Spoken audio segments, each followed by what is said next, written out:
Un saludo para todos. Estamos hoy en la Embajada de Brasil en Colombia con el embajador Paulo Estivalet de Mesquita. Hay varios temas importantes. El presidente Gustavo Petro estuvo recientemente haciendo una visita, se encontró con el presidente Lula en Buenos Aires, en la cumbre de la CELAC, y han tenido encuentros importantes. Viene la cumbre de la Amazonia.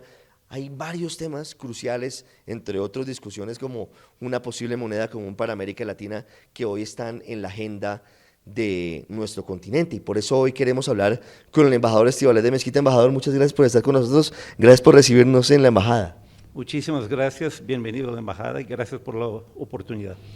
Embajador, hoy, ¿cómo se puede resumir la relación existente entre Brasil y Colombia? Países vecinos, países con varios elementos en común, sobre todo, pues entre algunos otros, la selva amazónica. Hoy, ¿cómo está esa relación entre los dos países? Bueno, es una relación que tiene una larga historia, pero que se desarrolló muchísimo en los últimos años. Brasil ya es el tercer socio comercial de Colombia, se tornó en un inversor importante en Colombia. Hay inversiones colombianas en Brasil también.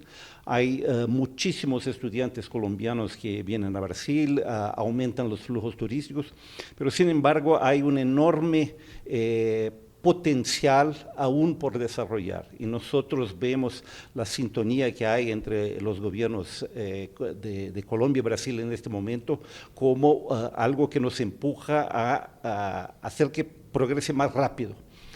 Usted mencionó, hay temas muy importantes como la cuestión de la Amazonía, las soluciones que tenemos que buscar para el desarrollo de esa región, también la coordinación para las discusiones que hay en foros multilaterales.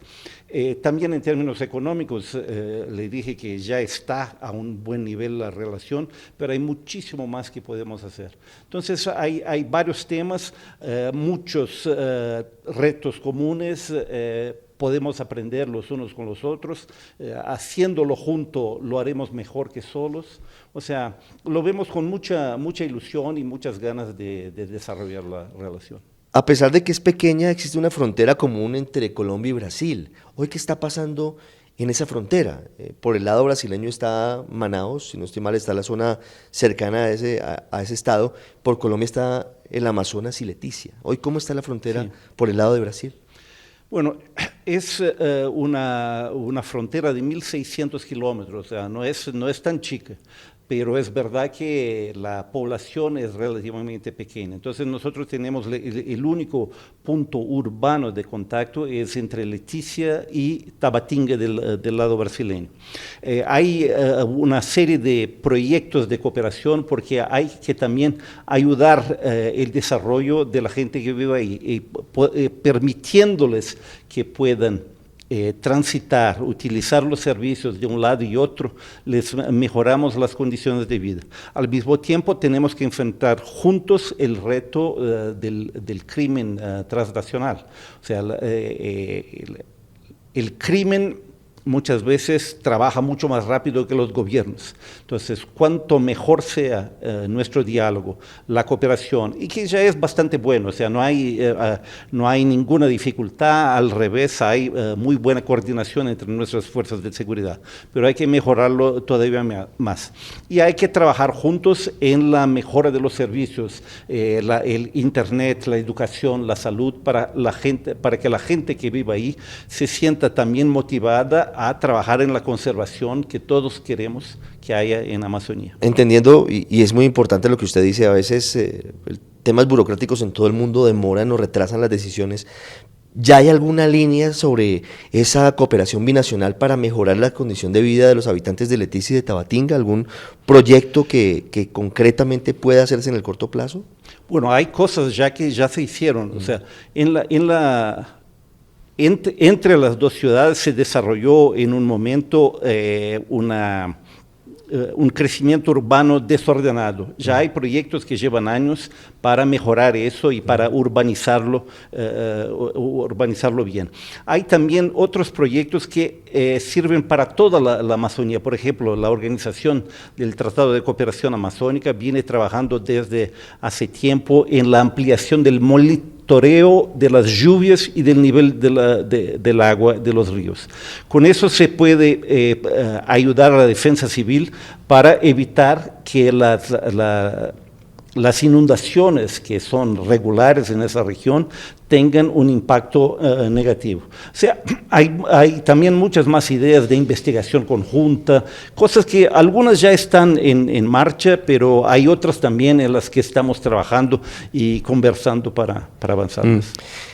¿Cuál es el principal tema de preocupación frente al crimen transnacional en esa frontera común? Bueno, hay... el tráfico de drogas quizás sea el principal, ¿no? Y eso tiene un impacto incluso sobre la organización de las regiones. O sea, como hay mucha plata, ellos a veces pueden ejercer una presión indebida sobre los gobiernos locales, sobre las policías locales.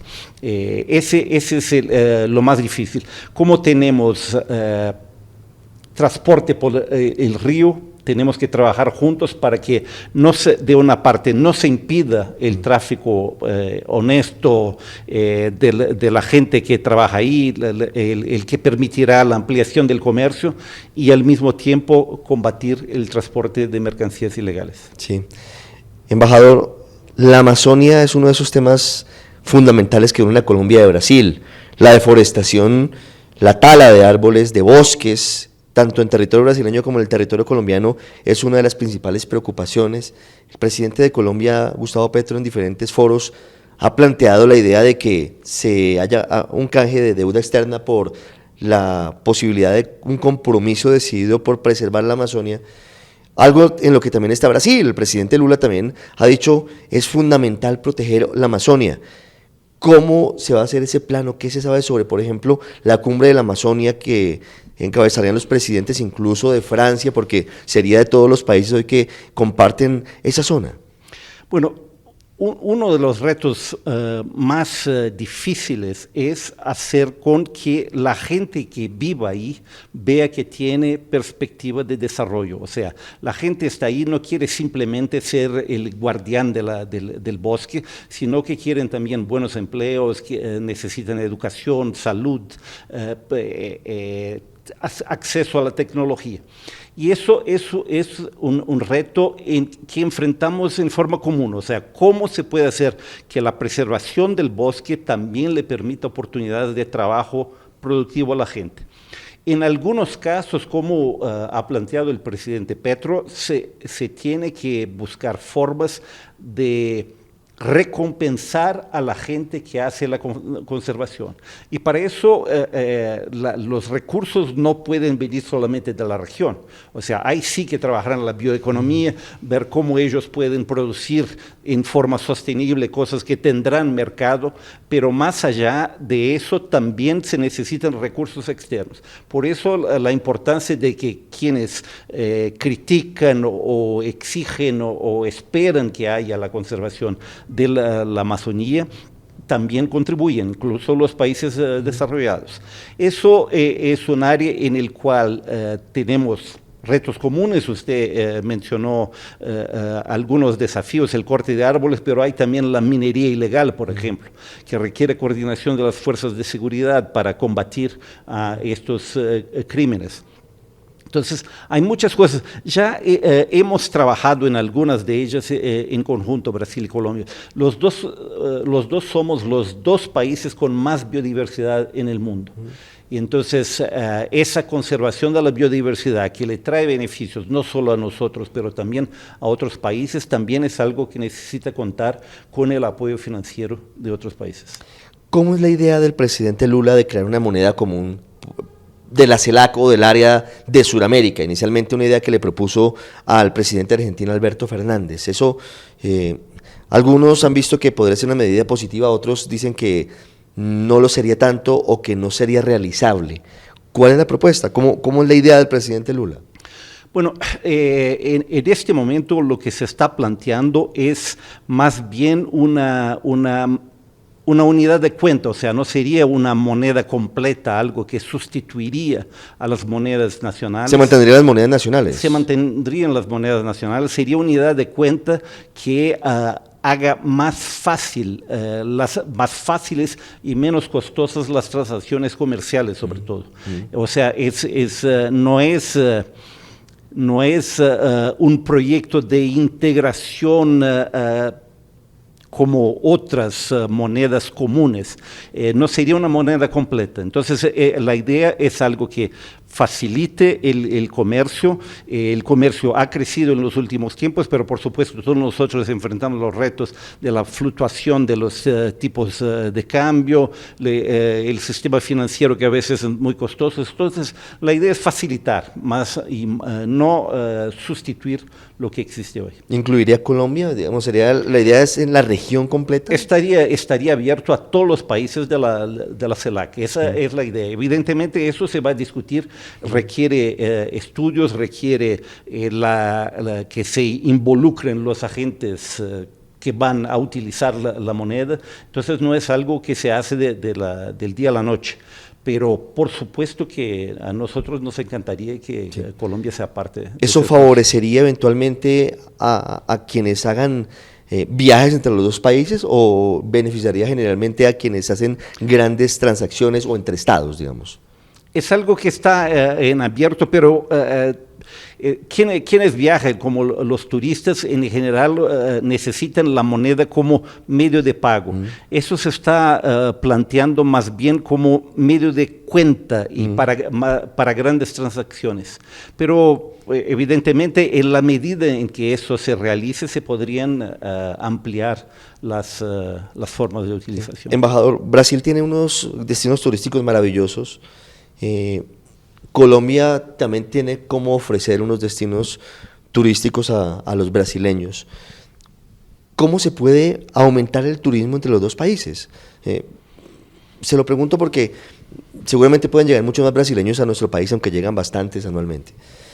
Y también, sobre todo, muchos colombianos podrían viajar a territorio brasileño. A veces se frenan y escucha uno historias porque pareciera que ir a Brasil no es tan económico, es costoso ir a Brasil. ¿Cómo puede potenciarse eso que puede ser un mercado importante para los dos países? Sí. Bueno, usted tiene absoluta razón en eso. Estamos muy lejos de alcanzar el potencial que hay. Los dos países tienen muchísimo que ofrecer. Al mismo tiempo, yo creo que también tenemos que reconocer que se hizo mucho en los últimos 20 años, digamos. En los años 90 era mucho más difícil viajar de un país al otro. Mejoraron mucho las conexiones. Evidentemente con la pandemia hubo un bajón, pero la tendencia era antes a la ampliación de los vuelos. Ahora se nota ya una gradual retomada de estos vuelos y las compañías aéreas nos dicen que tienen planes de ampliación. Tenemos que hacer los dos países, gobiernos y entidades privadas, un esfuerzo más grande de comunicación, de información, porque sigue habiendo, bueno, de una parte esa idea de que es costoso viajar, pero también hay mucho desconocimiento sobre todas las maravillas que hay para ver en Colombia, en Brasil, y al revés también. La diversidad de destinos que habría para los colombianos en Brasil. Pero es algo en que vamos a retomar. El fin de la pandemia es muy reciente, entonces ahora estamos en eso y yo estoy muy confiado en que en los próximos años los flujos de turismo van a incrementarse muchísimo. Embajador, muchísimas gracias por haber estado con nosotros aquí en Blue Radio. Gracias a usted, siempre bienvenidos, la Muchas embajada gracias. está abierta. Muchas gracias. Hoy, tal vez para concluir, estamos con unas noticias provenientes de Brasil inquietantes en torno a inestabilidad o a polarización. ¿Cómo están las cosas hoy en las ciudades brasileñas? ¿Qué reporte hay sobre lo que está pasando hoy en Brasil, más allá de la polarización que es natural a muchos países, incluso Colombia? Pero frente a lo que ha ocurrido recientemente, ¿qué está pasando hoy en Brasil? Como otros países, Brasil enfrenta unos retos, una polarización política que a veces transborda hacia la violencia, y fue lo que pasó a inicios de enero de este año. Por un lado es algo que nos entristece mucho, realmente nos asombró lo que pasó, pero al mismo tiempo la buena noticia es que las instituciones reaccionaron muy bien, o sea, no hay amenaza a la democracia que no se puede enfrentar con los medios que tenemos, hay retos, hay que ampliar el diálogo, mejorar la información, entender cuáles son las motivaciones de la gente para que la gente que tiene preocupaciones legítimas no sea mal influenciada por gente que tiene malas intenciones. Pero es una situación que tiene sus dificultades, pero yo quiero tranquilizarle que las instituciones en Brasil están en comando y la democracia se va a seguir fortaleciendo. Una muy buena noticia, embajador. Muchísimas gracias por estos minutos. Gracias a usted.